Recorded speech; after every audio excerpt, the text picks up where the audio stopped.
ನಮಸ್ಕಾರ ಸ್ನೇಹಿತರೆ, ವೀಣಾ ಅಡುಗೆಗೆ ಸ್ವಾಗತ. ತುಂಬ ಸಿಂಪಲ್ಲಾಗಿ ತುಂಬ ಖಾರವಾಗಿ ಚಿಕನ್ ಪೆಪ್ಪರ್ ಫ್ರೈನ ಮಾಡ್ಕೋಬೋದು. ಅನ್ನ ರಸಕ್ಕೆ ಸೈಡ್ ಡಿಶ್ ಆಗಿ ತಿನ್ಬೋದು. ಚಪಾತಿ ರೊಟ್ಟಿಗೂ ಸಹ ತುಂಬ ಸೂಪರಾಗಿರುತ್ತೆ. ಹೇಗೆ ಮಾಡೋದು ಅಂತ ನೋಡೋಣ ಬನ್ನಿ.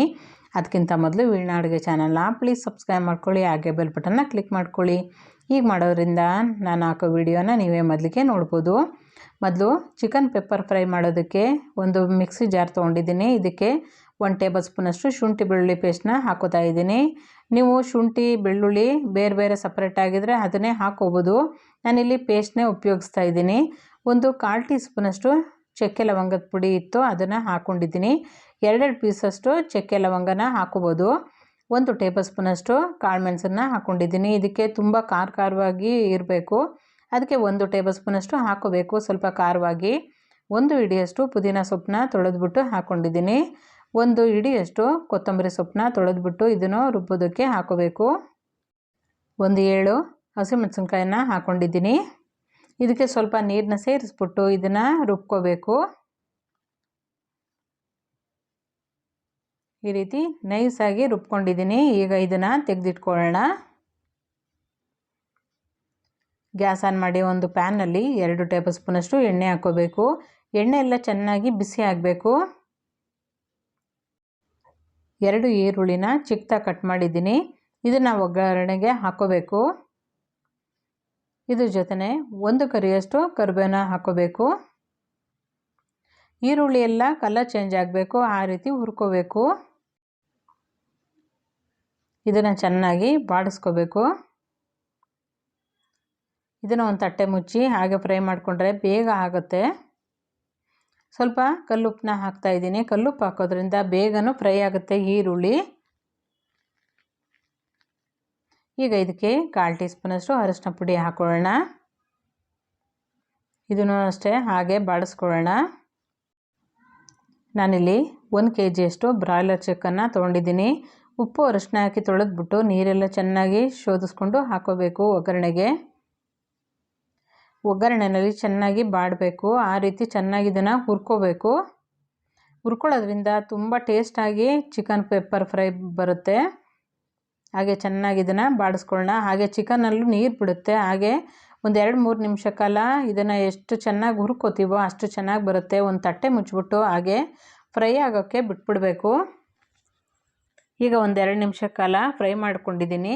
ಈಗ ರುಬ್ಬಿಟ್ಕೊಂಡಿದ್ದೀವಲ್ಲ ಮಸಾಲೆ, ಅದನ್ನು ಸೇರಿಸ್ಕೊಳ್ಳೋಣ.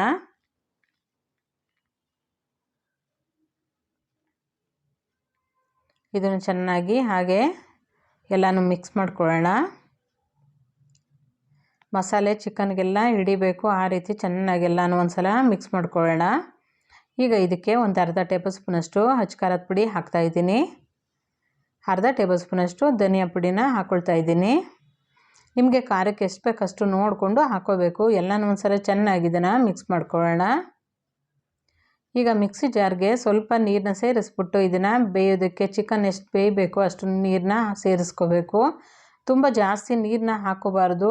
ಸ್ವಲ್ಪ ಡ್ರೈ ಆಗಿ ನಾನಿಲ್ಲಿ ಮಾಡ್ತಾ ಇರೋದು. ಸ್ವಲ್ಪ ನೀರು ಹಾಕ್ಕೊಂಡ್ರೆ ಸಾಕಾಗತ್ತೆ. ನಿಮಗೆ ಇದು ಗೊಜ್ಜು ರೀತಿ ಬೇಕು ಅಂತ ಅಂದರೆ ಸ್ವಲ್ಪ ನೀರನ್ನ ಜಾಸ್ತಿ ಸೇರಿಸ್ಕೋಬೋದು. ಚಪಾತಿ ರೊಟ್ಟಿಗೆಲ್ಲ ಚೆನ್ನಾಗಿರುತ್ತೆ. ಹಾಗೆ ರುಚಿಗೆ ತಕ್ಕಷ್ಟು ಕಲ್ಲುಪ್ಪನ್ನ ಹಾಕೊಳ್ಳೋಣ.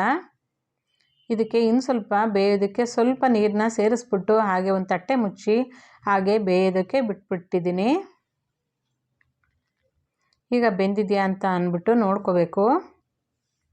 ಇದಕ್ಕೆ ಒಂದು ಅರ್ಧ ಟೇಬಲ್ ಸ್ಪೂನಷ್ಟು ತುಪ್ಪ ಹಾಕ್ಕೊಳ್ತಾ ಇದ್ದೀನಿ. ತುಪ್ಪ ಹಾಕೋದ್ರಿಂದ ತುಂಬ ಟೇಸ್ಟಾಗಿರುತ್ತೆ ಚಿಕನ್ನು.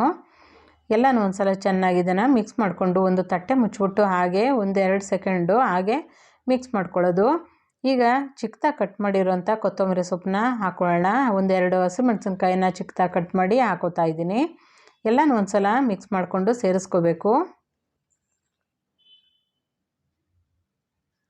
ತುಂಬ ಟೇಸ್ಟಾಗಿರುವಂಥ ಚಿಕನ್ನು. ಈಗ ಇದಕ್ಕೆ 1 ಟೇಬಲ್ ಸ್ಪೂನಷ್ಟು ಹಾಲಿನ ಕೆನೆ, ಹಾಲೆಲ್ಲ ಕಾಯಿಸಿರ್ತೀವಲ್ಲ ಮೇಲೆ ಕೆನೆ ಇರುತ್ತಲ್ಲ, ಅದನ್ನು ತೆಗೆದುಬಿಟ್ಟು ಹಾಕೋಬೇಕು. ಯಾವುದೇ ಫ್ರೆಶ್ ಕ್ರೀಮು ಯಾವುದು ಬೇಕಾಗಿಲ್ಲ. ಮನೇಲಿ ಹಾಲು ಕಾಯಿಸಿರೋದನ್ನ ಮೇಲ್ಗಡೆ ಕೆನೆನ ತೆಗೆದಿಟ್ಕೊಂಡ್ರಂತೂ ಈ ರೀತಿ ಚಿಕನ್ ಮಾಡಿದಾಗ ಹಾಕೋಬೋದು. ಎಲ್ಲನೂ ಒಂದು ಸಲ ಚೆನ್ನಾಗಿ ಇದನ್ನು ಮಿಕ್ಸ್ ಮಾಡ್ಕೊಳ್ಳೋಣ. ಯಾವುದೇ ಜಾಸ್ತಿ ಮಸಾಲೆ ಹಾಗೆ ತೆಂಗಿನಕಾಯಿ ಬಳಸ್ತೇನೆ. ತುಂಬ ಸಿಂಪಲ್ಲಾಗಿ ಮಾಡ್ಕೋಬೋದು, ತುಂಬ ಟೇಸ್ಟಾಗಿರುತ್ತೆ. ಒಂದು ಅರ್ಧ ಟೇಬಲ್ ಸ್ಪೂನಷ್ಟು ನಿಂಬೆ ರಸನ ಹಾಕ್ಕೊಂಡು ಎಲ್ಲನೂ ಒಂದು ಸಲ ಮಿಕ್ಸ್ ಮಾಡಿಕೊಂಡು ಹಾಗೆ ಒಂದು ತಟ್ಟೆ ಮುಚ್ಚಿ ಹಾಗೆ 1 ನಿಮಿಷ ಕಾಲ ಬಿಟ್ಬಿಟ್ರಂತೂ ತುಂಬ ಸೂಪರಾಗಿರೋಂಥ ಚಿಕನ್ ಪೆಪ್ಪರ್ ಫ್ರೈ ಮಾಡ್ಕೋಬೋದು. ಇದು ರೊಟ್ಟಿ ಚಪಾತಿಗೆಲ್ಲ ಸೂಪರಾಗಿರುತ್ತೆ. ಹಾಗೆ ಇನ್ನು ಸ್ವಲ್ಪ ನೀರನ್ನ ಸೇರಿಸ್ಕೊಂಡ್ರೆ ಅನ್ನಕ್ಕೂ ಸೂಪರಾಗಿ ಹೊಂದುತ್ತೆ. ಒಂದು ಸಲ ಈ ವಿಧಾನದಲ್ಲಿ ಟ್ರೈ ಮಾಡಿ ಸ್ನೇಹಿತರೆ. ಈ ರೆಸಿಪಿ ಇಷ್ಟ ಆಗಿದ್ದರೆ ಲೈಕ್ ಮಾಡಿ, ಶೇರ್ ಮಾಡಿ, ಕಮೆಂಟ್ ಮಾಡಿ. ಹಾಗೆ ಹೊಸಬ್ರು ಯಾರು ನೋಡ್ತಾ ಇದ್ದೆ ದಯವಿಟ್ಟು ಸಬ್ಸ್ಕ್ರೈಬ್ ಮಾಡ್ಕೊಂಡು ನೋಡಿ. ಹೇಗಿತ್ತು ಅಂತ ಅನಿಸಿಕೆ ಅಭಿಪ್ರಾಯಗಳನ್ನ ಕಮೆಂಟ್ ಮೂಲಕ ತಿಳಿಸಿ. ಮತ್ತಷ್ಟು ಈಸಿ ರೆಸಿಪಿಗೋಸ್ಕರ ವೀಣಾ ಅಡುಗೆ ಚಾನಲ್ನ ಪ್ಲೀಸ್ ಸಬ್ಸ್ಕ್ರೈಬ್ ಮಾಡ್ಕೊಳ್ಳಿ. Thank you.